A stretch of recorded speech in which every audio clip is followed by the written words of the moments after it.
Hey gang, what's going on? Welcome back here to another edition of Intuitive Angling, and man, thank you guys very much for checking out the video. Definitely never take that for granted. And got a really good video for you guys today. I'm going to show you guys the correct way to rig your swim baits, and I'm going to show you guys how most every angler out there rigs their swim baits wrong. I'm going to show you how most people do it, I'm going to show you how I do it, and I'm going to explain to you why it'll add up to a lot more fish in the boat for you if you do it the way I suggest here. It's because it's taken many years of trial and error to figure this thing out. So real quick guys, we got one really cool deal I want to share with you guys. During the month of February, all this coming February, Swimbaits has a sale on my RB2, my Signature Series sunglasses. During the month of February, they're all 25% off, and for every $100 purchase that you make at Swimbaits, they send you a grab bag full of sunglasses. So man, this is a really good deal during the month of February. I'll include the Swimbaits RB2 link in the description of this video. If you guys would like to take advantage of that, get them 25% off and get you a grab bag full of sunglasses along with it. Much appreciated. Okay guys, I'm going to show y'all what the deal is here as far as this is just the straight, jig head swim bait deal that everyone uses. I got the Zoom Z Swim here, which is the rib swim bait, like the Kitex, the same type of deal, very popular model. And I've got the Megabass Oka Shear jig head with the nano coated hook that I really like here. You guys can get them at Baitworks. I'll put the link in the description there. So I'm going to show you guys how most people rig this thing, and then I'm going to show you how I do it. So most people, they come in the center of the bait and they run it, out the main part here, like this.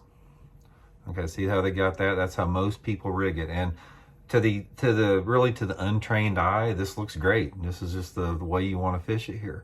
So I'm going to show you guys it's a subtle difference, but it makes a huge difference, and I'll show you between the way I do it and the way that most people do it. The way that you want to rig it, guys, is you want to come through the head, just like I talked right there, just through the very top like that.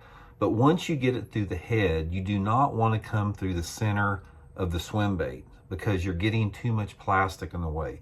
So what you want to do is take your time, and you want to go just skin hook it right along the very top of it. You just want the point of the hook barely going along the top edge of the swim bait here. I'm going to show you the difference that it makes. Got to go real slow, because you just need to barely, I'm talking about less than a 1/16 of an inch into the plastic here. And I'll show you the difference before and after.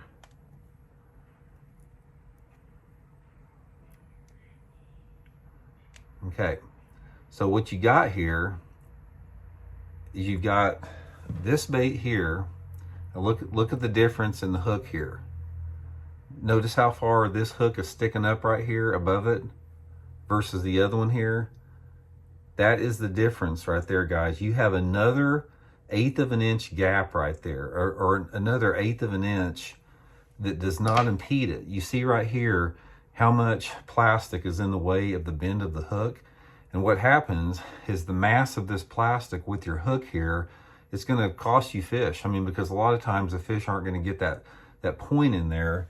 And if you just barely skin hook it, like I told you here, you've got a lot more of the hook exposed in the jig head there. Now, a lot of people say, well, Randy, why don't you just use a bigger hook? One of the things you'll find out about swim baits, guys, you do not want to use a big hook in them, because a big hook is a visual strike detractor. They're also harder to hook the fish because a bigger hook has a larger diameter. You want to try to use the smallest hook that you can get away with, because all you need to do, all you're concerned about, is penetration. And if you use a big thick hook in there, you're not going to get that penetration. But by just having that extra 1/8 of an inch gap between the plastic and the hook there, it makes all the difference in the world. So anyway, guys, just practice with it. Just practice, rigging your swim bait. Just try to come, when you're threading it on there, try to come as close to the surface as you can there, and never go straight to the middle of the swim bait. You don't want that plastic in your way, because it's not going to do anything except cost you fish. And it's not going to do anything. It's not going to change the action of the bait whatsoever. It's still going to work perfect. It's going to run perfect, but it's probably going to add up. If you get, say, for example, 25 bites on a swim bait in one day, you know, you're probably going to catch 4 or 5 more fish than you normally would that you would lose just on the other swim bait. So give it a try, guys. It's worked for me. You know, I've experimented with it. One other thing that you might consider doing also in there is sometimes you can take and you can bend that point out just a little bit on your swim bait. Sometimes that makes a difference. Not much, just a hair. Definitely little things like that will add up to get more fish in the boat. So thanks for tuning in. We'll talk later, guys.